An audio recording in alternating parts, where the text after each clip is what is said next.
ಸಾಮಾಜಿಕ ಸವಲತ್ತು. ಸರ್ಕಾರಿ ಇಲಾಖೆಗಳಲ್ಲಿರುವ ಸೇವಾ ಸೌಲಭ್ಯಗಳ ಕುರಿತ ಸರಣಿ ಕಾರ್ಯಕ್ರಮ. ಪ್ರಾಯೋಜಕರು ಜನಧ್ವನಿ ಸಮುದಾಯ ಬಾನುಲಿ ಕೇಂದ್ರ ಸರಗೂರು.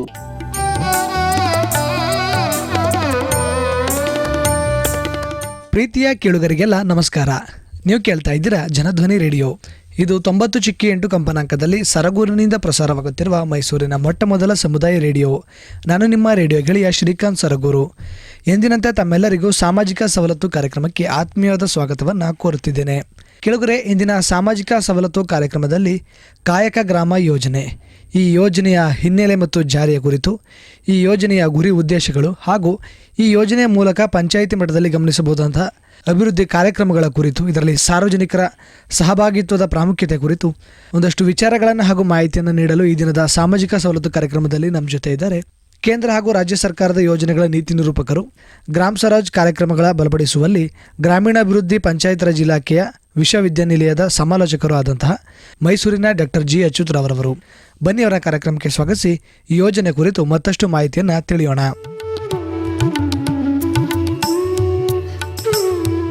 ಸರ್, ತಮಗೆ ಕಾರ್ಯಕ್ರಮಕ್ಕೆ ಆತ್ಮೀಯದ ಸ್ವಾಗತವನ್ನು ಕೋರ್ತಾ ಇದ್ದೀನಿ ಸರ್. ನಮಸ್ಕಾರ ಸರ್. ಮೊದಲನೇದಾಗಿ ಏನಿದ್ದು ಸರ್ ಇದು ಕಾಯಕ ಗ್ರಾಮ ಯೋಜನೆ, ಇದರ ಪರಿಚಯ ಹಾಗೂ ಇದರ ಜಾರಿಯ ಹಿನ್ನೆಲೆಯನ್ನು ತಿಳಿಸ್ಕೊಡಿ ಸರ್. ಕಾಯಕ ಗ್ರಾಮ ಯೋಜನೆ ಇತ್ತೀಚೆಗೆ ಕರ್ನಾಟಕ ರಾಜ್ಯದ ಗ್ರಾಮೀಣಾಭಿವೃದ್ಧಿ ಮತ್ತು ಪಂಚಾಯತ್ ರಾಜ್ ಇಲಾಖೆ ರೂಪಿಸಿರುವ ವಿಶೇಷ ಕಾರ್ಯಕ್ರಮ. ನಮ್ಮ ರಾಜ್ಯದಲ್ಲಿ 6,000ಕ್ಕೂ ಜಾಸ್ತಿ ಗ್ರಾಮ ಪಂಚಾಯಿತಿಗಳಿದೆ. ಅವುಗಳನ್ನು ಕಾರ್ಯಕ್ಷಮತೆ ಮತ್ತು ಅನುಷ್ಠಾನ, ಜಾರಿ ಮುಂತಾದ ಅಂಶಗಳಿಟ್ಕೊಂಡು ಗಮನಿಸಿದಾಗ ಕೆಲವು ಗ್ರಾಮ ಪಂಚಾಯಿತಿಗಳು ತುಂಬ ಹಿಂದುಳಿದಿರೋದನ್ನು ನಾವು ನೋಡ್ತಾ ಇದ್ದೀವಿ. ಸೊ ಇದರಿಂದ ಏನಾಗ್ತಾ ಇದೆ, ಜನಾಡಳಿತ, ವಿಕೇಂದ್ರೀಕರಣ ಆಡಳಿತ ವ್ಯವಸ್ಥೆ, ಗ್ರಾಮ ಸ್ವರಾಜ್ ಪರಿಕಲ್ಪನೆಗೆ ತೊಂದರೆ ಆಗ್ತಾ ಇದೆ.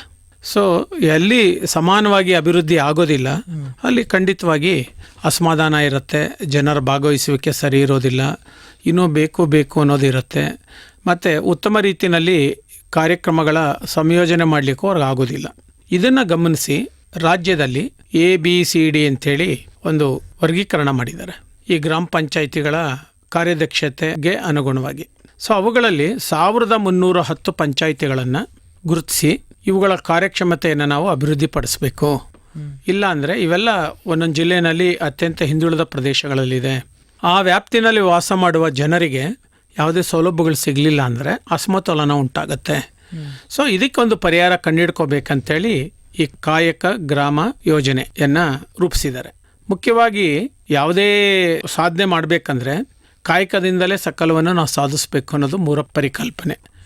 ಸೊ ಈ ಕಾರ್ಯಗಳನ್ನು ನಾವು ಹೇಗೆ ಮಾಡಬೇಕು, ಯಾವ ರೀತಿ ಶಿಸ್ತುಬದ್ಧವಾಗಿ ಮಾಡಬೇಕು, ಯೋಜಿತವಾಗಿ ಮಾಡಬೇಕು, ಸಂಯೋಜಿತವಾಗಿ ಮಾಡಬೇಕು, ಈ ಎಲ್ಲ ಸಂಗತಿಗಳ ಬಗ್ಗೆ ಪಂಚಾಯಿತಿ ವ್ಯಾಪ್ತಿನಲ್ಲಿ ಒಂದು ಹೊಸ ಸಂವಾದವನ್ನು ಹುಟ್ಟಾಕಬೇಕು ಅಂತ ಹೇಳಿ ಈ ಒಂದು ಮೂಲ ಪರಿಕಲ್ಪನೆಯೊಂದಿಗೆ ಈ ಕಾಯಕ ಗ್ರಾಮ ಯೋಜನೆ ಈಗ ಜಾರಿ ಆಗ್ತಾ ಇದೆ. ಸೊ ಇದು ಒಂಥರ ಗ್ರಾಮ ಪಂಚಾಯಿತಿಗಳನ್ನು ದತ್ತು ತೆಗೆದುಕೊಂಡು ಅಧಿಕಾರಿಗಳು ಇದನ್ನು ಅಭಿವೃದ್ಧಿ ಮಾಡಲಿಕ್ಕೆ ನೀಲನಕ್ಷೆಯನ್ನು ತಯಾರು ಮಾಡಿಕೊಂಡು ಸೊ ಕಾಲಾನುಕಾಲಕ್ಕೆ ತಕ್ಕಂತೆ ಅವುಗಳನ್ನು ಬಲಪಡಿಸಲು ವಿಶೇಷ ಕ್ರಮಗಳನ್ನು ಕೈಗೊಳ್ಳಬೇಕಂತ ಹೇಳಿ ಯೋಚಿತ ಮಾಡಿರುವಂಥ ಕಾರ್ಯಕ್ರಮ ಇದಾಗಿದೆ. ಸರ್, ಹಾಗಿದ್ರೆ ಈ ಕಾಯಕ ಗ್ರಾಮ ಯೋಜನೆಯ ಪ್ರಮುಖ ಗುರಿ ಉದ್ದೇಶಗಳು ಯಾವ್ಯಾವು ಸರ್? ಏನಂದರೆ ಹಿಂದುಳಿದ ಗ್ರಾಮ ಪಂಚಾಯಿತಿಗಳಿಗೆ ಚುರುಕು ಮುಟ್ಟಿಸಬೇಕು ಮತ್ತು ಅವುಗಳ ಅಭಿವೃದ್ಧಿಗೆ ಒಂದು ವೇಗ ನೀಡಲು ಗ್ರಾಮೀಣಾಭಿವೃದ್ಧಿ ಮತ್ತು ಪಂಚಾಯತ್ ರಾಜ್ ಇಲಾಖೆ ಯೋಚನೆ ಮಾಡಿದೆ. ಇಲ್ಲಾಂದರೆ ಇದು ಹೀಗೇನೆ ಹಿಂದುಳಿದು ಬಿಡುತ್ತೆ. ಸೊ ಮುನ್ನೆಲೆಗೆ ಬರಲಿಕ್ಕೆ ಆಗೋದಿಲ್ಲ. ಯಾವ ಪಂಚಾಯಿತಿಗಳಲ್ಲಿ ಅಭಿವೃದ್ಧಿ ಆಗ್ತಾ ಇದೆ ಅವರೇ ಮುಂದುವರ್ಕೊಂಡು ಹೋಗ್ಬಿಡ್ತಾರೆ. ಸೊ ಇಲ್ಲೇನಾಗತ್ತೆ, ಎಲ್ಲರಿಗೂ ಒಂದು ಅಸಮಾಧಾನ ಆಗುತ್ತೆ, ಸಿಗಬೇಕಾದ ಸೌಲಭ್ಯಗಳ ಒಂದು ಪರಿಣಾಮ ಆ ಗ್ರಾಮ ಪಂಚಾಯಿತಿಯಲ್ಲಿ ಆಗೋದಿಲ್ಲ. ಸೊ ಈ ಒಂದು ಅಂಶವನ್ನು ಗಮನ ಇಟ್ಕೊಂಡು ಇದನ್ನು ಮಾಡಿದ್ದಾರೆ. ಸೊ ಹಾಗಾಗಿ ಮುಖ್ಯವಾಗಿ ಏನಪ್ಪಾ ಅಂದರೆ ರಾಜ್ಯ ಮತ್ತು ಕೇಂದ್ರ ಸರ್ಕಾರದ ಏನು ವಿವಿಧ ಯೋಜನೆಗಳಿದೆ ಇದನ್ನು ಪರಿಣಾಮಕಾರಿಯಾಗಿ ಅನುಷ್ಠಾನಗೊಳಿಸುವ ಗುರಿ ಹೊಂದಲಾಗಿದೆ. ಸೊ ಮುಖ್ಯವಾಗಿ ಅದೇನೆ, ಯಾಕಂದರೆ ಕೇಂದ್ರ ಮತ್ತು ರಾಜ್ಯ ಸರ್ಕಾರದ ಯೋಜನೆಗಳು ನಮ್ಮ ಸುತ್ತಲೂ 463 ಸ್ಕೀಮ್ಸ್ ಇವತ್ತು ಜಾರಿ ಆಗ್ತಾ ಇದೆ, ಹೌದು, ಅನುಷ್ಠಾನಗೊಳ್ತಾ ಇದೆ. ಅದರಲ್ಲಿ ಯಾವ್ಯಾವುದು ಸೂಕ್ತ ಆಗ್ತದ ಪಂಚಾಯಿತಿ ವ್ಯಾಪ್ತಿಗೆ ಅದರ ಜೊತೆ ಇವರೇನು ಮಾಡಬೇಕು, ಜೋಡಿಸ್ಕೋಬೇಕಲ್ಲ. ಅದಕ್ಕೆ ಬೇಕಾದಂಥ ಒಂದು ಸಂಘಟನಾತ್ಮಕ ಆಡಳಿತಾತ್ಮಕ ನಿಲುವುಗಳನ್ನು ರೂಪಿಸಲಿಕ್ಕೆ ಈ ಯೋಜನೆ ಮುಖ್ಯವಾಗಿ ಕಾರಣ ಆಗ್ತದೆ. ಸೊ ಹಾಗಾಗಿ ಜಿಲ್ಲೆಯ ಹಿರಿಯ ಅಧಿಕಾರಿಗಳು ಹಿಂದುಳಿದ ಗ್ರಾಮ ಪಂಚಾಯಿತಿಗಳನ್ನು ದತ್ತು ಪಡಿಬೇಕು. ಮುಂದಿನ 3 ವರ್ಷಗಳಲ್ಲಿ ಶಿಕ್ಷಣ, ಆರೋಗ್ಯ, ಮೂಲಭೂತ ಸೌಕರ್ಯ, ಪರಿಸರ ರಕ್ಷಣೆ ಸೇರಿದಂತೆ ಸಮಗ್ರ ಅಭಿವೃದ್ಧಿ ಕಾರ್ಯಗಳನ್ನು ಕೈಗೊಳ್ಳಲಿಕ್ಕೆ ಅಲ್ಲಿ ಪ್ರೇರಣೆ ಆಗಬೇಕು, ಅದಕ್ಕೆ ಸಾಧ್ಯ ಆಗಬೇಕು ಅಂಥೇಳಿ ಈ ಒಂದು ಉದ್ದೇಶವನ್ನು ಮತ್ತು ಗುರಿಯನ್ನು ನಾವೆಲ್ಲ ಹೊಂದಿದ್ದೀವಿ. ಸರ್, ಹಾಗಿದ್ರೆ ಈ ಕಾಯಕ ಗ್ರಾಮ ಯೋಜನೆಗೆ ಏನಾದರೂ ಪ್ರಮುಖವಾಗಿ ಮಾನದಂಡಗಳನ್ನ ವಿಧಿಸಿದ್ದಾರಾ ಸರ್? ಅದನ್ನು ರಾಜ್ಯ ಮಟ್ಟದಲ್ಲಿ ಒಂದು ಮಾನದಂಡ ಇಟ್ಟೆ ಅದನ್ನು ಮೌಲ್ಯಮಾಪನಗಳು ಮಾಡಿ ಗುರುತಿಸಿ ಮಾಡಿರುವಂಥದ್ದು. ಎಲ್ಲ ಜಿಲ್ಲೆಗಳಲ್ಲಿ ಎಲ್ಲ ಪಂಚಾಯಿತಿಗಳು ಸಮಾನವಾಗಿ ಅಭಿವೃದ್ಧಿ ಆಗಿಲ್ಲ. ಹೌದು, ಕೆಲವು ಬೇರೆ ಬೇರೆ ಕಾರಣಗಳಿಂದಾಗಿ ಹಿಂದುಳಿದ್ಬಿಟ್ಟಿದೆ. ಅದು ಕಾರ್ಯಕ್ಷಮತೆ ಸಮಸ್ಯೆ ಇರ್ಬೋದು, ಸಿಬ್ಬಂದಿ ಕೊರತೆ ಇರ್ಬೋದು, ಜನಪ್ರತಿನಿಧಿಗಳ ಸಮಸ್ಯೆ ಇರ್ಬೋದು, ಇನ್ನು ಕೆಲವು ಹೊಸದಾಗಿ ರೂಪುಗೊಂಡಂಥ ಗ್ರಾಮ ಪಂಚಾಯಿತಿಗಳಾಗಿರ್ಬೋದು. ಸೊ ಅವ್ರದ್ದೇ ಆದ ಕೆಲವು ಸ್ವಾಭಾವಿಕ ಸಮಸ್ಯೆಗಳಿದೆ. ಇದನ್ನು ದೊಡ್ಡ ಮಟ್ಟದಲ್ಲಿ ಮತ್ತು ಅದನ್ನು ಮೇಲುಸ್ತುವಾರಿ ಮಾಡಿ ನಿಗಾ ಮಾಡಲಿಲ್ಲ ಅಂದರೆ ಪರಿಹಾರ ಮಾಡ್ಕೊಳ್ಳೋಕ್ಕೆ ಗ್ರಾಮ ಪಂಚಾಯಿತಿಗಳಿಗೆ ಆಗ್ತಾ ಇಲ್ಲ. ಅದೇ ಒಂದು ದೊಡ್ಡ ಅಸಮಾಧಾನ ಆ ಪ್ರದೇಶದಲ್ಲಿರೋ ಜನರುಗಳಿಗೆ. ಸೊ ಇದನ್ನು ಗಮನಿಸಿ ಏನು ಮಾಡಿದ್ದಾರೆ, ನಮ್ಮ ರಾಜ್ಯದ ಮತ್ತು ಕೇಂದ್ರ ಸರ್ಕಾರದ 19 ನಿರ್ದಿಷ್ಟ ಉದ್ದೇಶಗಳನ್ನು ಇಟ್ಕೊಂಡಿದ್ದಾರೆ. ಅದ್ರ ಮೇಲೆ ನಾವೆಲ್ಲ ಕೆಲಸ ಮಾಡಿ ಒಂದು ಹಂತಕ್ಕೆ SOP ಅಂದರೆ ಒಂದು ಕನಿಷ್ಠ ಹಂತಕ್ಕಾದರೂ ಅಲ್ಲಿ ನಾವು ಕಾರ್ಯವನ್ನು ಕ್ಷಮತೆಯನ್ನು ಹೆಚ್ಚಿಸಬೇಕು ಅನ್ನೋದು ಈ ಕಾರ್ಯಕ್ರಮದ ಮುಖ್ಯವಾಗಿದೆ. ಅದರಲ್ಲಿ ಮುಖ್ಯವಾಗಿ ಆಡಳಿತಾತ್ಮಕ ಸುಧಾರಣೆ. ಈಗ PDOಗಳು ಇರೋದಿಲ್ಲ, ಸಿಬ್ಬಂದಿ ಇರೋದಿಲ್ಲ, ಕೊರತೆ ಇದೆ, ಅದ್ರ ಮೇಲೆ ನಡ್ಕೊಂಡು ಹೋಗ್ತಾ ಇರುತ್ತಲ್ವ, ಅವುಗಳಿಗೊಂದು ಪರಿಹಾರ ಕಂಡುಹಿಡಿಯುವಂಥದ್ದು. ಸೊ ಎರಡನೇ ಅಂಥದ್ದು ಮೂಲಭೂತ ಸೌಕರ್ಯ ಮತ್ತು ಸೇವೆಗಳು. ಒಂದು ಮೂಲಭೂತ ಸೌಕರ್ಯಗಳು ಬೇಕು, ರಸ್ತೆ, ಚರಂಡಿ, ಬೀದಿ ದೀಪ, ಇಂಥವೆಲ್ಲ, ಕುಡಿಯೋ ನೀರಿನ ವ್ಯವಸ್ಥೆ, ಆಸ್ಪತ್ರೆ, ಇವೆಲ್ಲ ಮೂಲಭೂತ ಸೌಕರ್ಯಗಳು. ಮತ್ತು ಸೇವೆಗಳು ಬೇಕು. ಈಗ ಉದಾಹರಣೆಗೆ ನ್ಯಾಯಬೆಲೆ ಅಂಗಡಿ ಕಾರ್ಯನಿರ್ವಹಿಸೋದಿರ್, ಆರೋಗ್ಯ ಸೇವೆಗಳಿರ್ಬೋದು, ಶಾಲೆಗಳು, ಅಂಗನವಾಡಿ ಸೇವೆಗಳು, ಇದನ್ನೆಲ್ಲ ನಾವು ಸೇವೆಗಳು ಅಂತ ಕರಿತೀವಿ. ಆ ಎಲ್ಲ ಕಾರ್ಯಕ್ರಮಗಳನ್ನ ಬಲಪಡಿಸಬೇಕು. ಮತ್ತು ಜನರಲ್ಲಿ ಒಂದು ತೃಪ್ತಿಯ ಭಾವನೆ, ಆಶಾ ಭಾವನೆಯನ್ನು ನಾವು ಹುಟ್ಟಾಕಬೇಕು ಅನ್ನೋದು. ಮತ್ತು ಮೂರನೇದಾಗಿ ಆಸ್ತಿ ನಿರ್ವಹಣೆ ಮತ್ತು ತೆರಿಗೆ. ಆಸ್ತಿ ನಿರ್ವಹಣೆ ವಿಚಾರದಲ್ಲಿ ತುಂಬ ಈ ಪಂಚಾಯಿತಿಗಳು ಹಿಂದುಳಿದಿದೆ. ಮತ್ತು ತೆರಿಗೆ ಸಂಗ್ರಹನೂ ಅವ್ರ ಕಡೆಯಿಂದ ಆಗ್ತಾ ಇಲ್ಲ, ಈ ಖಾತಾ ಮಾಡೋಕ್ಕೆ ಆಗ್ತಾ ಇಲ್ಲ ಎಷ್ಟೋ ಕಡೆ. ಹಾಗಾಗಿ ಅದು ನಿಗದಿ ಮಾಡೋಕ್ಕಾಗ್ದೇ ಸೊ ಅವರಿಗೆ ತೆರಿಗೆಯನ್ನು ವಸೂಲಿ ಮಾಡಿ ಆ ಗ್ರಾಮಗಳ ಅಭಿವೃದ್ಧಿಗೆ ಖರ್ಚು ಮಾಡಲಿಕ್ಕೆ ಅವರಿಗೆ ಆಗ್ತಾ ಇಲ್ಲ. ಸೊ ಇದಕ್ಕೆ ಏನು ಮಾಡೋದು? ಸೊ ಈ ಎಲ್ಲ ಅಂಶಗಳನ್ನು ಒಂದೇ ದಿನದಲ್ಲಿ ನಾವು ಸುಧಾರಣೆ ಮಾಡೋಕ್ಕಾಗಲ್ಲ. ಜನರ ಜೊತೆ ನಿರಂತರ ಸಂಪರ್ಕ ಇಟ್ಕೋಬೇಕು, ಕಾರ್ಯಜೋಡಣೆ ಮಾಡ್ಕೋಬೇಕು, ಮನವರಿಕೆ ಮಾಡಬೇಕು. ಅವರ ಪಾಲ್ಗೊಳ್ಳುವಿಕೆಯಿಂದ ಮಾತ್ರ ಇದನ್ನು ನಾವು ಮಾಡಲಿಕ್ಕೆ ಸಾಧ್ಯ ಆಗುತ್ತೆ. ಈ ಅಂಶವನ್ನು ಗಮನದಲ್ಲಿ ಇಟ್ಕೊಂಡು ಅದನ್ನು ಇದಕ್ಕೆ ಸೇರಿಸ್ಕೊಂಡಿದ್ದಾರೆ. ಸೊ 4ನೇ ವಿಭಾಗ ಏನಂದರೆ ಸಾರ್ವಜನಿಕ ಸೇವೆಗಳು. ಸೊ ಸಾರ್ವಜನಿಕ ಸೇವೆಗಳಲ್ಲಿ ಇತ್ತೀಚಿನ ಕಾರ್ಯಕ್ರಮ ಕೂಸಿನ ಮನೆ, ಎಲ್ಲಿ ಕೂಲಿ ಕಾರ್ಮಿಕರಿದ್ದಾರೆ, ಚಿಕ್ಕ ಮಕ್ಕಳು ನೋಡ್ಕೊಳ್ಳಿಕ್ಕೆ ಬೇಕಾದಂಥ ಒಂದು ವ್ಯವಸ್ಥೆ. ಆಮೇಲೆ ಅರಿವು ಕೇಂದ್ರ. ಸೊ ಎಲ್ಲಿ ನಮ್ಮ ಗ್ರಾಮ ಪಂಚಾಯಿತಿಯ ಗ್ರಂಥಾಲಯಗಳಿದೆ, ಅದು ನಮ್ಮ ಗ್ರಾಮೀಣಾಭಿವೃದ್ಧಿ ಮತ್ತು ಪಂಚಾಯತ್ ರಾಜ್ ಇಲಾಖೆ ಮೇಲುಸ್ತುವಾರಿ ಪ್ರಾರಂಭ ಮಾಡಿದಾಗ್ಲಿಂದ ಅದಕ್ಕೆ ತುಂಬ ಒಂದು ಪ್ರಾಮುಖ್ಯತೆ ಬಂದ್ಬಿಟ್ಟಿದೆ.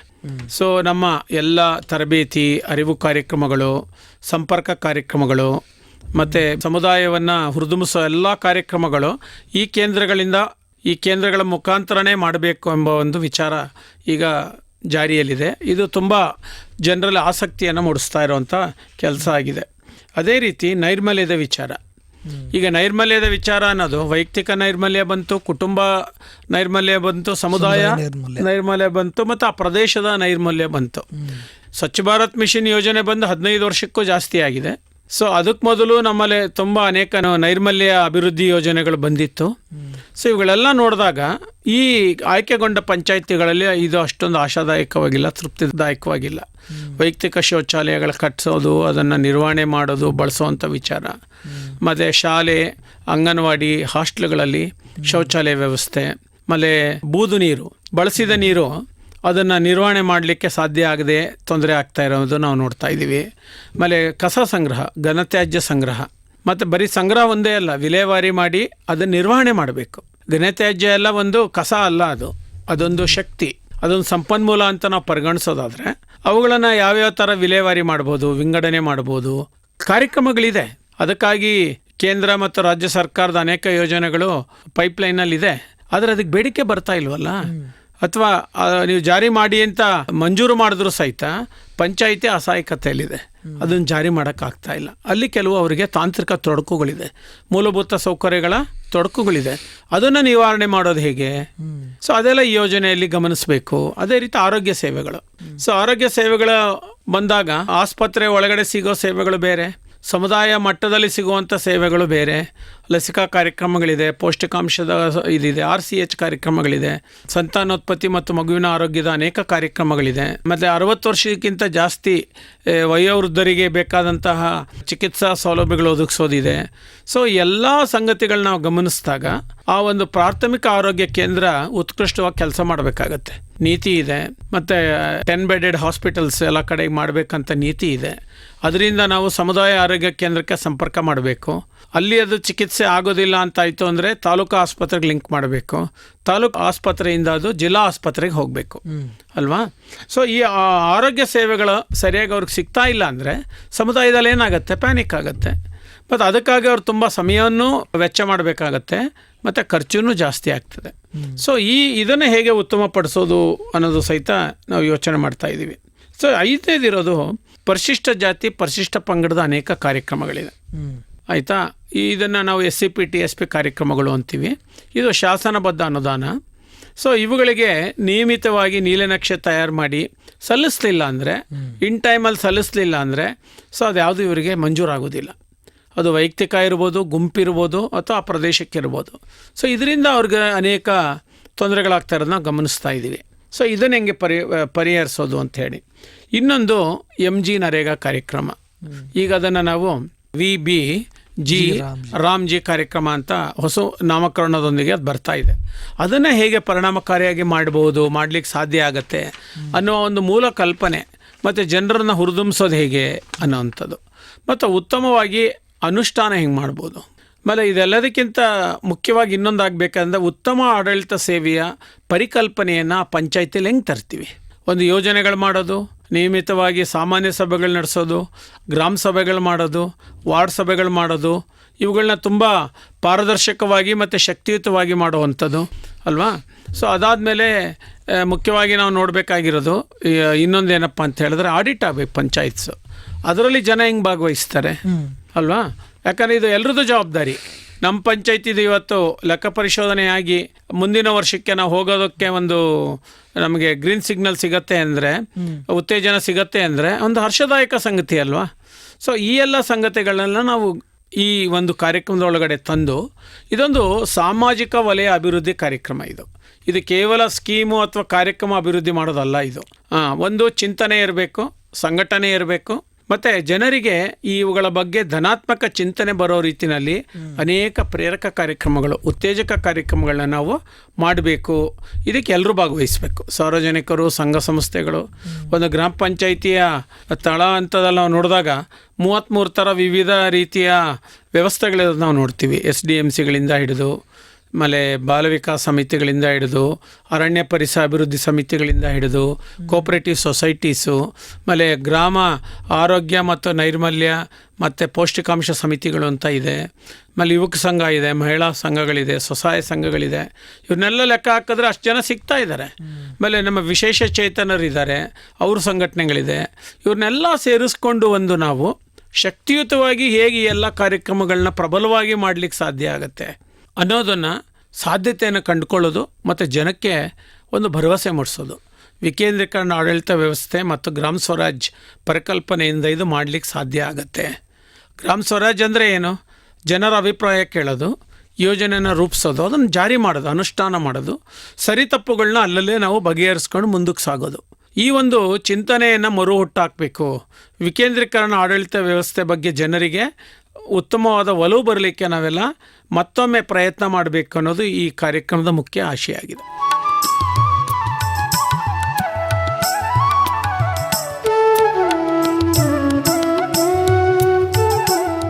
ಸರ್, ಹಾಗಿದ್ರೆ ಈ ಒಂದು ಕಾಯಕ ಗ್ರಾಮ ಯೋಜನೆ ಮುಖಾಂತರ ಪಂಚಾಯತ್ ವ್ಯಾಪ್ತಿನಲ್ಲಿ ಅಥವಾ ಗ್ರಾಮಗಳಲ್ಲಿ ಗಮನಿಸಬಹುದಂಥ ಪ್ರಮುಖ ಅಭಿವೃದ್ಧಿ ಕೆಲಸ ಕಾರ್ಯಗಳು ಯಾವ್ಯಾವು ಸರ್? ಮೊದಲೇ ಹೇಳಿದಾಗೆ ಇದು ಮುಖ್ಯ ಕಾರ್ಯನಿರ್ವಹಣಾಧಿಕಾರಿಗಳು ತಮ್ಮ ಜಿಲ್ಲೆಯಲ್ಲಿ ಅತ್ಯಂತ ಹಿಂದುಳಿದ ಗ್ರಾಮ ಪಂಚಾಯಿತಿಗಳನ್ನ ಆಯ್ಕೆ ಮಾಡ್ಕೊಂಡಿದ್ದಾರೆ. ಇದರ ಕಾರ್ಯಕ್ಷಮತೆಯನ್ನು ಹೆಚ್ಚು ಮಾಡಬೇಕು ಅಂತ ಆಯ್ಕೆ ಮಾಡಿಕೊಂಡ ಗ್ರಾಮ ಪಂಚಾಯಿತಿಗಳು ಪ್ರಸ್ತುತ ವಾಸ್ತವ ಸ್ಥಿತಿಯನ್ನು ರೆಕಾರ್ಡ್ ಮಾಡ್ತಾರೆ. ಏನೀಗ ಪ್ರೀ ಲಾಂಚಿಂಗ್ ಸಿಚುವೇಶನ್ ಇದೆ ಅಂತ ತಿಳ್ಕೊಳ್ತಾರೆ. ಹೇಗೆ ಅನುಷ್ಠಾನ ಮಾಡ್ಬೋದು ಅನ್ನೋದು ಯೋಚನೆ ಮಾಡ್ತಾರೆ. ಗ್ರಾಮ ಸಭೆಗಳನ್ನ ಆಯೋಜಿಸ್ತಾರೆ. ಕಾರ್ಯಕ್ರಮಗಳನ್ನ ಜನತೆಗೆ ಮುಟ್ಟಿಸಲು ಅಗತ್ಯ ಕ್ರಮಗಳನ್ನ ಕೈಗೊಳ್ಳಬೇಕು ಅಂದರೆ ಸರಿಯಾದ ಮಾಹಿತಿಗಳನ್ನ ಕೊಡಬೇಕು. ಇದು ಯಾರೋ ಒಬ್ಬರ ಮುಖಾಂತರ ಆಗೋ ಕಾರ್ಯಕ್ರಮ ಅಲ್ಲ, ಎಲ್ಲರನ್ನೂ ಪಾಲ್ಗೊಳಿಸಿಕೊಳ್ಳೋ ಮುಖಾಂತರ ಆಗುವಂಥ ಕಾರ್ಯಕ್ರಮ. ಪಾಲ್ಗೊಳ್ಳಲೇಬೇಕು, ಇನ್ಕ್ಲೂಸಿವ್ ಡೂಯಿಂಗ್ ಅಂತೀವಿ. ಸೊ ಇದು ಆಗಿದೆ. ಇದಾದಮೇಲೆ ಕೇಂದ್ರ ಮತ್ತು ರಾಜ್ಯ ಸರ್ಕಾರದ ವಿವಿಧ ಯೋಜನೆಗಳ ಬಗ್ಗೆ ಜನರಿಗೆ ಸರಿಯಾದ ಖಚಿತವಾದ ಮಾಹಿತಿಗಳು ಕೊಡಬೇಕು. ಮತ್ತು ತುಂಬ ಕಾರ್ಯಕ್ರಮಗಳಿಗೆ ಟೈಮ್ ಬೌಂಡ್ ಇರುತ್ತೆ, ಸಮಯ ಮಿತಿ ಇರ್ತದೆ, ಅಷ್ಟರೊಳಗಡೆ ಅವರು ಅರ್ಜಿ ಹಾಕ್ಕೋಬೇಕು. ಕೆಲವು KYCಗಳನ್ನೆಲ್ಲ ಅಪ್ಡೇಟ್ ಮಾಡ್ಕೋಬೇಕು. ಅವೇ ಕಾಣ್ತಾ ಇಲ್ಲ ನಮಗೆ. ಅವುಗಳನ್ನ ಹೆಂಗೆ ನಾವು ಈಗ ಮತ್ತು ಡಿಜಿಟಲ್ ತಿಳುವಳಿಕೆಯನ್ನು ಹೆಂಗೆ ಜಾಸ್ತಿ ಮಾಡ್ಬೋದು, ಡಿಜಿಟಲ್ ಸಾಕ್ಷರತೆನ ಹೆಂಗೆ ಜಾಸ್ತಿ ಮಾಡ್ಬೋದು, ಆಮೇಲೆ ಹಣಕಾಸು ಸಾಕ್ಷರತೆನ ಹೆಂಗೆ ಜಾಸ್ತಿ ಮಾಡ್ಬೋದು, ಆಮೇಲೆ ಕಾನೂನು ಸಾಕ್ಷರತೆನ ಹೆಂಗೆ ಜಾಸ್ತಿ ಮಾಡ್ಬೋದು, ಮತ್ತು ಮಹಿಳಾ ಸೂಕ್ಷ್ಮತೆಗಳನ್ನು ಹೇಗೆ ಡೆವಲಪ್ ಮಾಡ್ಬೋದು, ಈ ಎಲ್ಲ ಸಂಗತಿಗಳನ್ನ ಇದರಲ್ಲಿ ತರಬೇಕಂತ ಆಗಿದೆ. ಸೊ ಮುಖ್ಯವಾಗಿ ಏನಂದರೆ ಸರ್ಕಾರದ ಯೋಜನೆಗಳು ಸಮರ್ಥವಾಗಿ ಅನುಷ್ಠಾನ ಆಗಬೇಕು ಮತ್ತು ನಿರಂತರ ಪ್ರಗತಿ ಪರಿಶೀಲನೆ ಆಗಬೇಕು. ಯಾವಾಗ ಒಮ್ಮೆ ಪ್ರಗತಿ ಪರಿಶೀಲನೆ ಮಾಡಿದ್ರೆ ಆಗೋದಿಲ್ಲ. ಅವ್ರಿಗೆ ಏನೇನು ಅಡೆತಡೆಗಳಾಗ್ತಾ ಇದೆ, ತೊಡಕುಗಳಿದೆ, ಅಥವಾ ಅಂತರ್ ಇಲಾಖೆಯ ಸಮಸ್ಯೆಗಳಿದೆಯಾ, ಅದನ್ನು ಅಲ್ಲೇ ಕೂತ್ಕೊಂಡು ಪರಿಹಾರ ಮಾಡೋದ್ರ ಮುಖಾಂತರ ಮಾತ್ರ ಈ ಗುರಿಯನ್ನು ನಾವು ಮುಟ್ಲಿಕ್ಕೆ ಸಾಧ್ಯ ಆಗತ್ತೆ ಅಂತ ನಾನಾದರೂ ಭಾವಿಸಿದ್ದೀನಿ. ಪ್ರಸ್ತುತ ನಮ್ಮ ಈ ಎಚರಿಕೋಟೆ ಮತ್ತು ಸರಗೂರು ಭಾಗದಲ್ಲಿ ಸರ್ ಯಾವ ಪಂಚಾಯಿತಿ ವ್ಯಾಪ್ತಿನಲ್ಲಿ ಈ ಯೋಜನೆ ಅನುಷ್ಠಾನ ಆಗ್ತಾ ಇದೆ? ನಾನು ಗಮನಿಸಿದಾಗಿ MC ತೊಳಲು, ಬಿದರಳ್ಳಿ ಪಂಚಾಯಿತಿ 2 ಈ ಸರಗೂರು ಇದಕ್ಕೆ ಬಂದಿದೆ, ಸರಗೂರು ತಾಲೂಕಿಗೆ ಬಂದಿದೆ. ಆಮೇಲೆ ಇನ್ನು ಕೋಟೆ ತಾಲೂಕಲ್ಲಿದೆ. ಎಲ್ಲ ತಾಲೂಕಲ್ಲೂ ಗುರುತು ಮಾಡಿದ್ದಾರೆ. ಸೊ ಎಲ್ಲ ತಾಲೂಕಲ್ಲೂ ಇದೊಂದು ಚಳವಳಿ ಥರ ಆಗಬೇಕು, ಏನೋ ಕಾಲಮಿತಿ ಕಾರ್ಯಕ್ರಮ ಥರ ಇದಾಗಬೇಕು ಅಂತಲೇ ಮಾಡಿದ್ದಾರೆ. ಸೊ ಹಾಗಾಗಿ ಯಾವುದು ಎಲ್ಲ ವಿಚಾರಗಳಲ್ಲೂ ಅವರ ಕಾರ್ಯಕ್ಷಮತೆ ಅತ್ಯಂತ ಕೊನೆಯಲ್ಲಿದೆ ಅಂತ ಪಂಚಾಯತಿಗಳನ್ನ ಆಯ್ಕೆ ಮಾಡ್ಕೊಂಡಿದ್ದಾರೆ. ಆ ಪಂಚಾಯತಿ ವ್ಯಾಪ್ತಿಯಲ್ಲಿ ಬರುವಂಥ ಸಾರ್ವಜನಿಕರು ಸರ್ ಈ ಯೋಜನೆ ಮುಖಾಂತರ ಒಂದಷ್ಟು ಅಭಿವೃದ್ಧಿ ಕಾರ್ಯಗಳನ್ನು ಮಾಡ್ಕೊಳ್ಳೋ ನಿಟ್ಟಿನಲ್ಲಿ, ಒಂದು ವೈಯಕ್ತಿಕವಾಗಿ ಆಗಿರ್ಬೋದು ಅಥವಾ ಸಾಮುದಾಯಿಕವಾಗಿ ಸೌಲಭ್ಯಗಳನ್ನ ಪಡ್ಕೊಳ್ಳೋ ನಿಟ್ಟಿನಲ್ಲಿ ಅವರ ಸಹಭಾಗಿತ್ವದ ಪ್ರಾಮುಖ್ಯತೆ ಏನು? ಇದಕ್ಕೆ ನೋಡಿ, ಈ ಕಾರ್ಯಕ್ರಮ ನಿಂತಿರೋದೇ ಸಹಭಾಗಿತ್ವದ ಒಂದು ಸಿದ್ಧಾಂತದ ಮೇಲೆ. ಇದೊಂಥರ ಆಂದೋಲನ ಥರ ಆಗಬೇಕು. ಇದು ಯಾವಾಗಲೂ ಇರೋದಿಲ್ಲ. ಹೌದು, 3 ವರ್ಷದ ಒಳಗಡೆ ಒಂದು ಕಾರ್ಯತಂತ್ರವನ್ನು ರೂಪಿಸಿ ಒಂದು ವೇಗದಲ್ಲಿ ನಾವು ಇದು ಮಾಡಲೇಬೇಕಾಗಿದೆ. ಯಾಕಂದರೆ ಬೇರೆ ಗ್ರಾಮ ಪಂಚಾಯಿತಿಗಳ ಹಂತಕ್ಕೆ ನಮ್ಮ ಗ್ರಾಮ ಪಂಚಾಯಿತಿಗಳು ಹೋಗಬೇಕಾಗಿದೆ. ಅದು ಹೋಗಲಿಲ್ಲ ಅಂದರೆ ಅದಕ್ಕೆ ತೊಂದರೆ ಆಗೋದು ಮತ್ತು ನಷ್ಟ ಉಂಟಾಗೋದು ಸಾರ್ವಜನಿಕರಿಗೆ. ಇದನ್ನು ಗಮನ ಹರಿಸಿಕೊಂಡು ಒಂದು ಜವಾಬ್ದಾರಿಯುತ ನಾಗರಿಕ ಪ್ರಜ್ಞೆ ಉಳ್ಳ ನಾಗರಿಕರನ್ನು, ಪ್ರಜೆಗಳನ್ನು ನಾವು ಉಂಟು ಮಾಡೋದು ತುಂಬ ಮುಖ್ಯ ಇದೆ. ಅದಕ್ಕೆ ನಾವು ಮಾನವ ಸಂಪನ್ಮೂಲ ಅಭಿವೃದ್ಧಿ ಅಂತ ಕರಿತೀವಿ. ಅದಕ್ಕಾಗಿ ವಿಶೇಷ ಕಾರ್ಯಕ್ರಮಗಳು ಅನ್ನೋದಕ್ಕಿಂತ ಇದರಲ್ಲಿ ಮಾಡುವ ಪೂರ್ವ ಸಿದ್ಧತೆಗಳು, ಜನಸಂಪರ್ಕ ಕಾರ್ಯಕ್ರಮಗಳು, ಮತ್ತು ಮನೆ ಭೇಟಿ, ಬಸ್ತಿಗಳ ಭೇಟಿ, ಮತ್ತು ವೈಯಕ್ತಿಕವಾಗಿ ಕುಟುಂಬದ ಹಂತದಲ್ಲಿ, ಸಮುದಾಯ ಹಂತದಲ್ಲಿ ಮಾಡುವ ಸಂಪರ್ಕ ಕಾರ್ಯಕ್ರಮಗಳು, ಪಬ್ಲಿಕ್ ಹಿಯರಿಂಗ್ ಅಂದರೆ ಹೇಳಿದ್ರೆ ಯಾರಿಗೆ ಬಂದು ಭಾಗವಹಿಸೋಕ್ಕಾಗಲ್ಲ ಅಥವಾ ಯಾರಿಗೆ ಅಡಚಣೆಗಳು ಜಾಸ್ತಿ ಇದೆ ಅಂತ ಜನರ ಹತ್ರ ಹೋಗಿ ನಾವೇ ಮಾತಾಡುವಂಥದ್ದು. ಸೊ ಈ ಥರ ಎಲ್ರಿಗೂ ಒಂದು ಆಶಾವಾದತನವನ್ನು ಉಂಟಾಕಬೇಕು. ಆಗ ಅವರಲ್ಲಿ ಕ್ರಿಯಾಶೀಲತೆ ಬರ್ತದೆ. ಯಾವಾಗ ಆಶಾವಾದತನ ಮತ್ತು ಕ್ರಿಯಾಶೀಲತೆ ಬರ್ತದೆ ಆವಾಗ ಅವರಲ್ಲಿ ಸ್ವಾವಲಂಬನೆ ಅನ್ನೋದ್ರ ಕಡೆ ಯೋಚನೆ ಮಾಡ್ತಾರೆ. ಪಂಚಾಯಿತಿ ಸ್ವಾವಲಂಬನೆ ಆಗಬೇಕು ಅಂದರೆ ವ್ಯಕ್ತಿ ಸ್ವಾವಲಂಬನೆ ಆಗಬೇಕು. ವ್ಯಕ್ತಿ ಸ್ವಾವಲಂಬನೆ ಆದರೆ ಕುಟುಂಬ ಸ್ವಾವಲಂಬನೆ ಆಗುತ್ತೆ. ಕುಟುಂಬ ಸ್ವಾವಲಂಬನೆ ಆದರೆ ಸಮುದಾಯ ಸ್ವಾವಲಂಬನೆ ಆಗುತ್ತೆ. ಆ ಪಂಚಾಯಿತಿ ಪ್ರದೇಶಕ್ಕೆ ಹೋದರೆ ತುಂಬ ಈ ಥರದ ಒಂದು ಅನೇಕ ರೀತಿಯ ಪರಿಣಾಮಗಳನ್ನ ನಾವು ನೋಡ್ಬೋದು. ಸೊ ಇದು ನಮಗೆ ತುಂಬ ಮುಖ್ಯ ಅಂತ ನಾನು ಅನ್ಕೊಂಡಿದ್ದೀನಿ. ಇದು ರಾಜ್ಯ ಸರ್ಕಾರ ಒಂದು ವಿಶೇಷ ಆಂದೋಲನ ತರ ಮಾಡ್ತಾ ಇದ್ದಾರೆ. ಆದರೆ ಇದು ಕೇಂದ್ರ ಸರ್ಕಾರದ ಎಲ್ಲಾ ಕಾರ್ಯಕ್ರಮಗಳು ಇದ್ರೊಳಗಡೆ ತಗೊಳ್ತಾರೆ. ಅದು 15 ಫೈನಾನ್ಸ್ ಇರ್ಬೋದು, ಹೌಸಿಂಗ್ ಪ್ರೋಗ್ರಾಮ್ ಇರ್ಬೋದು, ಆಮೇಲೆ ಈಗ VBG ರಾಮ್ಜಿ ಕಾರ್ಯಕ್ರಮ ಇರ್ಬೋದು, ಮತ್ತೆ SCPTSP ಕಾರ್ಯಕ್ರಮಗಳಿರ್ಬೋದು, ಆಮೇಲೆ ನಮ್ಮ NRLM ಆಜೀವಿಕಾ ಕಾರ್ಯಕ್ರಮಗಳಿರ್ಬೋದು, ಎಲ್ಲವನ್ನೂ ಇದ್ರೊಳಗೆ ತಂದಿದ್ದಾರೆ. ಬಟ್ ಯಾವುದು ಪರಿಣಾಮಕಾರಿಯಾಗಿ ಜಾರಿ ಆಗ್ತಾ ಇಲ್ಲ, ಅನುಷ್ಠಾನ ಆಗ್ತಾ ಇಲ್ಲ. ಎಲ್ಲೋ ಒಂದು ಕಡೆ ಆಡಳಿತಾತ್ಮಕ ಕೊರತೆ ಕಾಣ್ತಾ ಇದೆ ಅವ್ರಿಗೆ. ಸೊ ಇದನ್ನ ನಾವು ಸರಿಪಡಿಸ್ತೀವಿ. ಇದರಿಂದ ಏನಾಗುತ್ತೆ, ಒಟ್ಟಾರೆ ನಮ್ಮ ಪಂಚಾಯತ್ ರಾಜ್ ಮತ್ತೆ ಗ್ರಾಮೀಣಾಭಿವೃದ್ಧಿ ಇಲಾಖೆಯ ಸಾಮರ್ಥ್ಯ ಜಾಸ್ತಿ ಆಗುತ್ತೆ, ವಾರ್ಷಿಕ ಸಾಮರ್ಥ್ಯ ಜಾಸ್ತಿ ಆಗುತ್ತೆ. ಸೊ ಇದನ್ನ ಗಮನದಲ್ಲಿ ಇಟ್ಕೊಂಡು ಯೋಚನೆ ಮಾಡ್ತಾ ಇರುವಂತ ಸಂಗತಿ ಇದಾಗಿದೆ. ಸೊ ಹಾಗಿದ್ರೆ ಒಟ್ಟಾರೆಯಾಗಿ ಈ ಕಾಯಕ ಗ್ರಾಮ ಯೋಜನೆಯಲ್ಲಿ ಬರುವಂಥ ಪಂಚಾಯತಿ ವ್ಯಾಪ್ತಿಯ ಸಾರ್ವಜನಿಕರಿಗೆ ಈ ಯೋಜನೆಯ ಕುರಿತು ಅದನ್ನ ಸಮಗ್ರವಾಗಿ ಅನುಷ್ಠಾನಗೊಳಿಸಿಕೊಳ್ಳೋ ನಿಟ್ಟಿನಲ್ಲಿ ಏನಂದ್ರೆ ಇದೊಂದು ರಾಜ್ಯ ಮಟ್ಟದಲ್ಲಿ ರ್ಯಾಂಕಿಂಗ್ ವ್ಯವಸ್ಥೆ ಕೊಡುವ ವ್ಯವಸ್ಥೆ ಇದೆ ಇದರಲ್ಲಿ. ಸೊ ರಾಜ್ಯ ಮಟ್ಟದಲ್ಲಿ ಇವರು ಏನೇನು ಕಾರ್ಯಕ್ರಮಗಳು ಮಾಡಬೇಕಂತ ಈಗ ನೀತಿ ನಿರೂಪಕ ಮಾಡಿದ್ದಾರೆ, ಅದಕ್ಕೆ ಕೊಡ್ತಾರೆ. ಅದಕ್ಕೆ ABCD ಶ್ರೇಣಿಗಳಂತ ಕೊಡ್ತಾರೆ. ಮತ್ತು ಕುಂದುಕೊರತೆಗಳನ್ನು ತ್ವರಿತ ವಿಲೇವಾರಿಗೆ ಕ್ರಮ ಕೈಗೊಳ್ಳಬೇಕು ಅನ್ನೋದು ಇದೆ. ಈಗೇನಾಗ್ತಾ ಇತ್ತು, ಕುಂದುಕೊರತೆಗಳು ಕೊಡೋಕ್ಕಾಗಲ್ಲ, ಪಡ್ಕೊಂಡಾದ್ಮೇಲೆ ಅದಕ್ಕೇನು ಪರಿಹಾರ ಕಂಡುಹಿಡಿಯೋಕ್ಕಾಗ್ತಿಲ್ಲ. ಇದರಿಂದ ಏನಾಗ್ತಾ ಇತ್ತು, ಸಾರ್ವಜನಿಕರು ಮತ್ತು ಗ್ರಾಮ ಪಂಚಾಯಿತಿ ನಡುವೆ ಅಸಮಾಧಾನ ಉಂಟಾಗ್ತಾ ಇತ್ತು. ಜನರ ಭಾಗವಹಿಸುವಿಕೆ ಕುಂಠಿತ ಆಗ್ತಾ ಇತ್ತು ಮತ್ತು ಅತಿರೇಕದ ಭಾವನೆಗಳು ಇಬ್ಬರ ನಡುವೆ ಹಂಚ್ಕೊಳ್ತಾ ಇದ್ರು. ಅದಕ್ಕೆ ಈಗ ಅವಕಾಶ ಇಲ್ಲ. ಇಬ್ಬರು ಅರ್ಥ ಮಾಡ್ಕೋಬೇಕು, ಗ್ರಾಮಸ್ಥರು ಅರ್ಥ ಮಾಡ್ಕೋಬೇಕು, ಪಂಚಾಯತಿ ಸಿಬ್ಬಂದಿ ಅರ್ಥ ಮಾಡ್ಕೋಬೇಕು ಅನ್ನೋದು ಇದನ್ನ ಅರ್ಥ ಮಾಡ್ಕೋಬೇಕು. ಕಾಯಕ ಗ್ರಾಮ ಯೋಜನೆ ಇದು ಪಂಚಾಯತ್ ರಾಜ್ ವ್ಯವಸ್ಥೆಗೆ ಮತ್ತಷ್ಟು ಶಕ್ತಿ ಕೊಡುತ್ತೆ ಅಂತ ನಾವೆಲ್ಲ ಭಾವಿಸಿದ್ವಿ. ಯಾಕಂದರೆ ಈ ವ್ಯವಸ್ಥೆನ ನಾವು ಬಲಪಡಿಸಲೇಬೇಕು. ಯಾಕೆ ನಮ್ಮ ರಾಜ್ಯದ ಒಟ್ಟು ಆಯವ್ಯಯ ವೆಚ್ಚದ 55% ಈ ಪಂಚಾಯತ್ ರಾಜ್ ಸಂಸ್ಥೆಗಳ ಮುಖಾಂತರ ಖರ್ಚಾಗ್ತಾ ಇದೆ. ಮತ್ತು ಅವರಲ್ಲೊಂದು ಅಮೂಲಾಗ್ರವಾದ ಮೂಲಭೂತವಾದ ಅಭಿವೃದ್ಧಿಯ ಬದಲಾವಣೆ ತರಬೇಕು ಅಂತ ಹೇಳಿದ್ರೆ ಈ ಸಂಸ್ಥೆಗಳನ್ನ ಬಲಪಡಿಸಲೇಬೇಕು. ಇಲ್ಲ ಅಂತ ಹೇಳಿದ್ರೆ ಅನೇಕ ಕೇಂದ್ರ ಸರ್ಕಾರದ ಯೋಜನೆಗಳು ಪಡ್ಕೊಳ್ಳೋಕ್ಕಾಗೋದಿಲ್ಲ. ರಾಜ್ಯ ಸರ್ಕಾರದ 27 ಇಲಾಖೆಗಳ ಕಾರ್ಯಕ್ರಮಗಳಿಗೆ ಫಲಾನುಭವಿಗಳನ್ನು ಇವರು ಆಯ್ಕೆ ಮಾಡೋಕ್ಕಾಗೋದಿಲ್ಲ. ಮತ್ತು ಒಂದು ಇದು ಬರೋದಿಲ್ಲ, ಏನು ಹೇಳ್ತೀವಿ ಅದಕ್ಕೆ, ಅಕೌಂಟಬಿಲಿಟಿ ಅಂತ ಮಾತಾಡ್ತೀವಲ್ಲ, ಪಂಚಾಯತಿನ ಅಕೌಂಟಬಿಲಿಟಿ ಮಾಡೋಕ್ಕಾಗಲ್ಲ. ಪಂಚಾಯತಿನ ಜನ ಅಕೌಂಟಬಲ್ ಮಾಡಬೇಕು, ಪಂಚಾಯತಿಯವರು ಜನನ ಅಕೌಂಟಬಿಲಿಟಿ ಮಾಡಬೇಕು. ಈ ಬದ್ಧತೆ ತುಂಬ ಮುಖ್ಯ ಎರಡೂ ಕಡೆಯಿಂದ. ಇದು ಎಲ್ಲೋ ಒಂದು ಕಡೆ ತಪ್ಪೋಗ್ಬಿಟ್ಟಿದೆ. ಇದನ್ನು ಈಗ ಮುಖ್ಯವಾಹಿನಿಗೆ ತರೋದು ಹೇಗೆ, ಮರುಜೋಡಣೆ ಮಾಡೋದು ಹೇಗೆ ಅಂತ ನಾವೆಲ್ಲ ಯೋಚನೆ ಮಾಡ್ತಾ ಇದ್ದೀವಿ. ಸೊ ಇದು ನಾವು ಅರ್ಥ ಮಾಡ್ಕೋಬೇಕು. ಮತ್ತು ಈ ಪ್ರತಿ ಗ್ರಾಮ ಪಂಚಾಯತಿನಲ್ಲಿ ಈ ಯೋಜನೆ ಈಗ ಚಾಲ್ತಿ ನೀಡಬೇಕಂತಾಗಿದೆ ಈಗ ಗುರ್ತು ಮಾಡಿರೋ ಪಂಚಾಯತಿಗಳಲ್ಲಿ. ಅದಕ್ಕೆ ಈಗಾಗಲೇ ಜಿಲ್ಲಾ ಮಟ್ಟದಲ್ಲಿ 6 ಹಿರಿಯ ಅಧಿಕಾರಿಗಳ ಒಂದು ಸಮಿತಿ ಮಾಡಿದ್ದಾರೆ. ತಾಲೂಕುಗಳಲ್ಲಿ 3 ಹಿರಿಯ ಅಧಿಕಾರಿಗಳ ಸಮಿತಿಗಳು ಮಾಡಿದ್ದಾರೆ. ಅವರು ಇದು ನಿರಂತರವಾಗಿ ಏನು ಮಾಡಬೇಕು, ಈ ಯೋಜನೆಗಳ ಕಾರ್ಯಾನುಷ್ಠಾನವನ್ನು ಗಮನಿಸ್ತಾ ಇರಬೇಕು. ಮತ್ತು ಆದ್ಯತೆ ಮೇಲೆ ಇದಕ್ಕೆ ಅಗತ್ಯವಾದ ಮಾರ್ಗದರ್ಶನ ಮತ್ತು ಕೆಲವು ಆಡಳಿತಾತ್ಮಕ ನಿರ್ಧಾರಗಳನ್ನ ಅಲ್ಲೇ ಕೈಗೊಂಡು ಅವುಗಳನ್ನ ಉತ್ತೇಜನ ಮಾಡುವಂತಹ ಕ್ರಮಗಳನ್ನ ನಾವಿಲ್ಲಿ ಬಲಪಡಿಸ್ಬೇಕಾಗತ್ತೆ. ಸೊ ಈ ಎಲ್ಲ ಸಂಗತಿಗಳು ಈಗ ಇನ್ನು ಮುಂದಿನ ದಿನಗಳಲ್ಲಿ ಬರಬಹುದು ಅಂತ ನಾವಾದರೂ ಆಶೆ ಮಾಡಿದ್ದೀವಿ. ನೀವು ಇನ್ನೊಮ್ಮೆ ಪ್ರಶ್ನೆ ಕೇಳ್ತಾ ಇದ್ರಿ, ಯಾವ್ಯಾವ ಥರ ಯೋಜನೆಗಳನ್ನ ನೀವು ಹಾಕ್ಕೊಳ್ಬೋದು ಅಂತ. ಉದಾಹರಣೆಗೆ ಈಗ ಅಂಗನವಾಡಿ ಅಂತ ತಗೊಳ್ಳೋಣ. ಅಂಗನವಾಡಿನಲ್ಲಿ ನೀವು ಅಪೌಷ್ಟಿಕ ಮಕ್ಕಳನ್ನ ಗುರುತಿಸ್ಬೋದು, ಅಪೌಷ್ಟಿಕ ಕಿಶೋರಿಯರನ್ನ ಗುರುತಿಸ್ಬೋದು, ಅಪೌಷ್ಟಿಕ ಹಿರಿಯರ ನಾಯಕರನ್ನ ಗುರುತಿಸ್ಬೋದು. ಇವೆಲ್ಲ ಯೋಜನೆ ಚಾಲ್ತಿಯಲ್ಲಿದೆ. ಇದಕ್ಕೇನು ವಿಶೇಷ ಅನುದಾನ ಬೇಕಾಗಿಲ್ಲ. ಇದಕ್ಕೆ ಬೇಕಾಗಿರೋದು ಸಂಯೋಜಿತ ಕಾರ್ಯ ಅಷ್ಟೇ ಅಲ್ವಾ. ಮಕ್ಕಳ ಗ್ರಾಮ ಸಭೆಗಳನ್ನ ಪರಿಣಾಮಕಾರಿಯಾಗಿ ಮಾಡೋದು, ಬಾಲಕಾರ್ಮಿಕ ಪದ್ಧತಿಯನ್ನು ಹೋಗಲಾಡಿಸೋದಕ್ಕೆ ಈಗ ಎಷ್ಟೋ ಕಡಿಮೆ ಆಗೋಗಿದೆ ಬಾಲಕಾರ್ಮಿಕತೆ. ಆದರೂ ಇದ್ರ ಬಗ್ಗೆ ಒಂದು ಸಾಮಾಜಿಕ ತಿಳುವಳಿಕೆ ಆವಾಗ ಎಚ್ಚರಿಸ್ತಾ ಇರೋದು ತುಂಬ ಮುಖ್ಯವಾಗ್ತದೆ.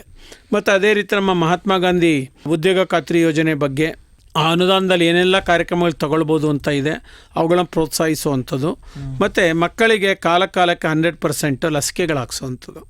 ಆ ಲಸಿಕೆ ಕಾರ್ಯಕ್ರಮ ವರ್ಷದಲ್ಲಿ 3 ಸರ್ತಿ 4 ಸರ್ತಿ 5 ಸರ್ತಿ ಆಗ್ತಾ ಇರುತ್ತೆ.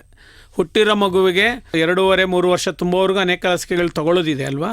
ಸೊ ಅದನ್ನು ಮಾಡುವಂಥದ್ದು. ಮತ್ತು ಮಕ್ಕಳ ಮರಣ ಪ್ರಮಾಣವನ್ನು ಅದನ್ನು ಶೂನ್ಯಕ್ಕಿಳಿಸ್ಬೇಕು ಅಂತ ಇದೆ. ಇದೊಂದು ಒಳ್ಳೆಯದು. ಅದೇ ರೀತಿ ಮಹಿಳಾ ಅಭಿವೃದ್ಧಿ ವಿಚಾರ ಬಂದಾಗ ಬಾಲ್ಯ ವಿವಾಹವನ್ನು ತಡಿಬೇಕು. ಈ ಭಾಗದಲ್ಲಿ ಬಾಲ್ಯ ವಿವಾಹ ತುಂಬ ಇದೆ ಅಂತ ನಮ್ಮ ಗಮನಕ್ಕೆ ಬರ್ತಾ ಇದೆ. ಅದಕ್ಕೆ ಹೆಣ್ಣು ಮಕ್ಕಳಲ್ಲಿ ಮುಟ್ಟಿನ ಕಬ್ಬಳಕೆ ಬಗ್ಗೆ ಅರಿವು ಮೂಡಿಸ್ಬೇಕು. ಮುಟ್ಟನ್ನು ನಿರ್ವಹಣೆ ಮಾಡೋದಕ್ಕೆ ಗಾಬರಿ ಹುಟ್ಟಿಸೋದು ಬೇಕಾಗಿಲ್ಲ, ಹೆದರ್ಸೋದು ಬೇಕಾಗಿಲ್ಲ. ಅದೊಂದು ನೈಜ ಕ್ರಿಯೆ. ಅದರಲ್ಲೇ ನೈರ್ಮಲ್ಯ ಹೆಂಗೆ ಕಾಪಾಡ್ಕೋಬೇಕು, ಅವ್ರಿಗೆ ಆಗ್ತಾರ ಅನಾನುಕೂಲಗಳನ್ನು ಇನ್ನೊಬ್ಬರ ಮುಂದೆ ವಿವರಿಸಿ ಪ್ರಯೋಜನ ಪಡ್ಕೊಂಡು ಹೇಗೆ ಆ ದಿನಗಳನ್ನ ಅವರು ನಿರ್ಭಾಯಿಸಬೇಕು ಅನ್ನೋದನ್ನು ಸರಿಯಾದ ಚಿಂತನೆ ಮೂಡಿಸೋವಂಥದ್ದು. ಆಮೇಲೆ ಮಹಿಳಾ ಗ್ರಾಮ ಸಭೆಗಳು ಮಾಡೋವಂಥದ್ದು. ಆಯಿತಾ, ಮಹಿಳೆ ಬೇಡಿಕೆಗಳೇನಾರು ಇದ್ದರೆ ಅದನ್ನ ಪರಿಹರಿಸೋ. ಸಾಧಾರಣವಾಗಿ ಏನು ಕೇಳ್ತಾರೆ, ನೀರು ಸರಿಯಾದ ಟೈಮಿಗೆ ಬಿಡಿ, ಕರೆಂಟ್ ಸರಿಯಾಗಿ ಟೈಮಿಗೆ ಕೊಡಿ, ಬೀದಿ ದೀಪಗಳನ್ನ ಹಾಕಿ, ಕಸ ಎತ್ಕೊಂಡು ಹೋಗಿ, ಈ ಥರದ್ದು ಏನೋ ಒಂದು ಕೇಳ್ತಾರಲ್ವಾ, ಅವುಗಳನ್ನ ಬಲಪಡಿಸ್ಲಿಕ್ಕೆ ಆಗತ್ತಾ. ಆಮೇಲೆ ಪಂಚಾಯಿತಿ ಮಟ್ಟದಲ್ಲಿ ಒಕ್ಕೂಟಗಳು ಮಾಡಲಿಕ್ಕೆ ಅವಕಾಶ ಇದೆ. ನಮ್ಮ NRLM ಸಂಜೀವಿನಿ NRLM ಮಂಡಲದಲ್ಲಿ ಅದು ಪರಿಣಾಮಕಾರಿ ಕೆಲಸ ಮಾಡಲಿಕ್ಕೆ ಮಾಡುವಂಥದ್ದು. ಅದೇ ರೀತಿ ಆರೋಗ್ಯ ಸೇವೆಗಳಲ್ಲೂ ಅಷ್ಟೇ ನೋಡಿ, ಪ್ರತಿ 6 ತಿಂಗಳಿಗೊಮ್ಮೆ ಒಂದು ಆರೋಗ್ಯ ಶಿಬಿರವನ್ನು ನಡೆಸಿ ಸಾಮೂಹಿಕವಾಗಿ ಆರೋಗ್ಯ ತಪಾಸಣೆ ಮಾಡುವಂಥದ್ದು. ಅಲ್ಲಿಂದ ಯಾರ್ಯಾರು ರೆಫರಲ್ ಕೇಸಸ್ ಆಗುತ್ತೆ ಅದನ್ನು ಆಸ್ಪತ್ರೆಗೆ ಬನ್ನಿ ಅಂತ ಕರೆಯುವಂಥದ್ದು, ಔಷಧಿಗಳನ್ನ ಕೊಡುವಂಥದ್ದು. ಆಮೇಲೆ ಯಾರಲ್ಲಿ ಅಪೌಷ್ಟಿಕತೆ ಇದೆ, ಅನಿಮಿಯಾ ಇದೆ ಅಂಥವ್ರಿಗೆ ವಿಶೇಷ ಕ್ರಮ ಕೈಗೊಳ್ಳೋ, ಹಂಗೆ ಬಿಡಬಾರ್ದು ಅವ್ರನ್ನ. ಅದು ನಿಜ ಅಲ್ವಾ. ಸೊ TB ಇದ್ದರೆ TB ಮುಕ್ತ ಗ್ರಾಮ ಮಾಡೋದು. ಸೊ ತಾಯಂದ್ರ ಮರಣ ಈಗ ಕಡಿಮೆ ಆಗಿದೆ, ಎಷ್ಟೋ ಕಡಿಮೆ ಆಗಿದೆ. 1027 ಇತ್ತು, ಈಗ ಅದು 18ಕ್ಕೆ ಇಳಿದಿದೆ. ಸೊ ಅದನ್ನು ಇನ್ನೂ 9-6ಕ್ಕೆ ಇಳಿಸ್ಬೇಕಂತ ಪ್ರಯತ್ನಗಳು ನಡೀತಾ ಇದೆ. ಸೊ ಅದಕ್ಕೆ ಏನು ಮಾಡ್ತಾರೆ, ಸೊ ಈ ಥರದಲ್ಲೇ. ಆಮೇಲೆ ಪ್ರತಿ ಪಂಚಾಯಿತಿ ವ್ಯಾಪ್ತಿನಲ್ಲಿ ಬರೋ ಆರೋಗ್ಯ ರಕ್ಷಾ ಸಮಿತಿಗಳೇನಿದೆ ಅದು ಕ್ರಿಯಾಶೀಲವಾಗಿ ಕೆಲಸ ಮಾಡೋಂಗೆ ಸಹಿತ ಇಲ್ಲಿ ಮಾಡಲಿಕ್ಕೆ ಅವಕಾಶ ಇದೆ. ಅನುದಾನ ಬರ್ತಾ ಇದೆ ಇದಕ್ಕೇನು ವಿಶೇಷ ಅನುದಾನ ಏನು ಬೇಕಾಗಿಲ್ಲ ಅಲ್ವಾ. ನೈರ್ಮಲ್ಯದ ವಿಚಾರದಲ್ಲೂ ಅಷ್ಟೇ ಸ್ವಚ್ಛ ಭಾರತಿನ ಎಲ್ಲ ಕಾರ್ಯಕ್ರಮಗಳು ಬರುತ್ತೆ. ಈಗ ಮುಂದುವರೆದಂಗೆ ಈಗ ನಾವು ಮಾಡಬೇಕಾಗಿರೋದೇನು, ಚರಂಡಿಗಳನ್ನೆಲ್ಲ ಈಗ ಪಂಚಾಯತಿಯವ್ರು ಮಾಡಿದ್ದಾರೆ. ಅಂದರೆ ನೀರು ಹರ್ಕೊಂಡು ಹೋಗೋದಕ್ಕೆ ಈಗ ನಾವು ಅದೊಂದು ನಿರ್ವಹಣೆ ಮಾಡಬೇಕಲ್ವಾ, ಹೌದು, ಅದಕ್ಕೊಂದು ಜಾಗ ಬೇಕಲ್ವಾ. ಸೊ ಅದನ್ನು ಹೇಗೆ ನೀವು ಅದನ್ನು ಮ್ಯಾನೇಜ್ ಮಾಡ್ತಾರೆ. ಸೊ ಈ ಎಲ್ಲ ಸಂಗತಿಗಳನ್ನ ನೀವು ಅದೇ ರೀತಿ ಘನತ್ಯಾಜ್ಯ ವಿಚಾರಗಳಲ್ಲೂ ಮಾಡಲಿಕ್ಕೆ ಅವಕಾಶ ಇದೆ. ಸೊ ಹೀಗೆ ಅನೇಕ ಸಂಗತಿಗಳನ್ನ ಇದರಲ್ಲಿ ನಾವು ತಂದಿರೋದು ಮುಖ್ಯವಾಗಿ ಏನಪ್ಪ ಅಂದರೆ ಕೆಲವು ಸೇವಾ ವಿತರಣೆ ಕಾರ್ಯಕ್ರಮಗಳಿದೆ. ಮುಖ್ಯವಾಗಿ ಯಾವುದು ಬಾಪೂಜಿ ಸೇವಾ ಕೇಂದ್ರ ಚಟುವಟಿಕೆಗಳು, ಇದು ಅತಿ ಮುಖ್ಯ. ಇಲ್ಲಾಂದ್ರೆ ಎಲ್ಲರೂ ತಾಲೂಕಿಗೆ ಬರಬೇಕಾಗತ್ತೆ ಅಥವಾ ಹೋಬಳಿ ಕೇಂದ್ರಕ್ಕೆ ಹೋಗಬೇಕಾಗತ್ತೆ, ಅಷ್ಟು ಟೈಮೂ ಇಲ್ಲ, ಮತ್ತು ಸಾರಿಗೆ ಸವಲತ್ತುಗಳು ಇರಲ್ಲ, ಅವರಿಗೆ ತೊಂದರೆ ಉಂಟಾಗತ್ತೆ. ಹಂಗಾಗಿ ಅಲ್ಲೇನು ಮಾಡ್ಬೋದು ಅನ್ನೋದು ಯೋಚನೆ ಮಾಡ್ಬೋದು.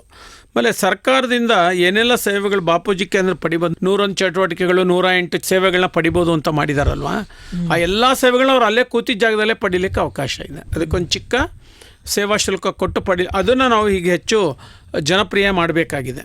ಮತ್ತು ಸಾರ್ವಜನಿಕ ಮಾಹಿತಿ ಅಧಿಕಾರಿಗಳಿದಾರಲ್ಲ, ಆ ವಿವರಗಳನ್ನ ಎಲ್ಲ ಕಡೆ ಪ್ರಕಟಿಸಿ, ನಿಮ್ಗೇನಾದ್ರು ಕುಂದುಕೊರತೆಗಳು ಬಗೆಹರಿಲಿಲ್ಲ ಅಂದರೆ ಇವ್ರನ್ನ ನೀವು ಕೂಡಲೇ ಸಂಪರ್ಕ ಮಾಡಿ ಬಗೆಹರಿಸ್ಕೊಳ್ಳಿ ಅನ್ನೋ ಒಂದು ಇದು ಮಾಡಬೇಕು. ಜನರಲ್ಲಿ ಒಂದು ಆಶಾಭಾವನೆಯನ್ನು ಹುಟ್ಟಾಕಬೇಕು.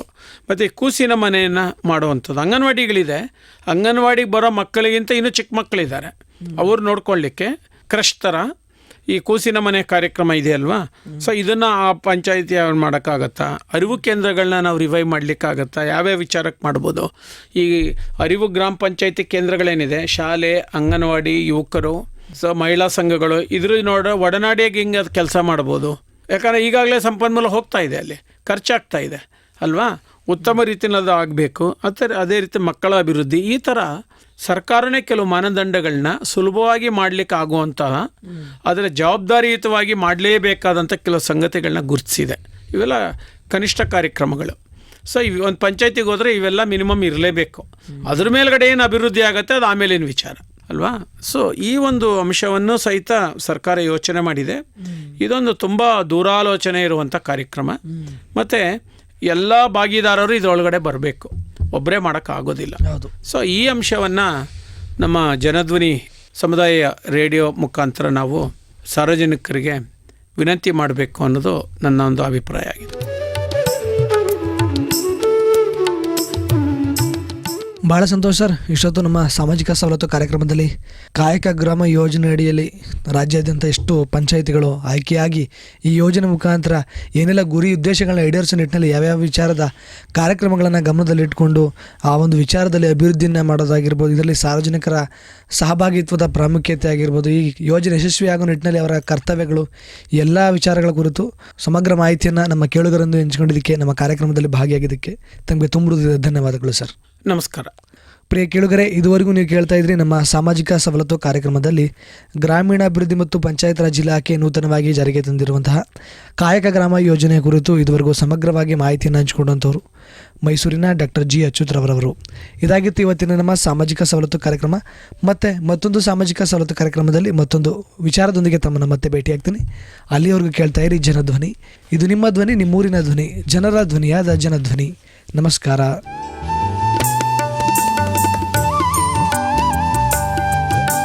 ಸಾಮಾಜಿಕ ಸವಲತ್ತು, ಸರ್ಕಾರಿ ಇಲಾಖೆಗಳಲ್ಲಿರುವ ಸೇವಾ ಸೌಲಭ್ಯಗಳ ಕುರಿತ ಸರಣಿ ಕಾರ್ಯಕ್ರಮ. ಪ್ರಾಯೋಜಕರು ಜನಧ್ವನಿ ಸಮುದಾಯ ಬಾನುಲಿ ಕೇಂದ್ರ ಸರಗೂರು.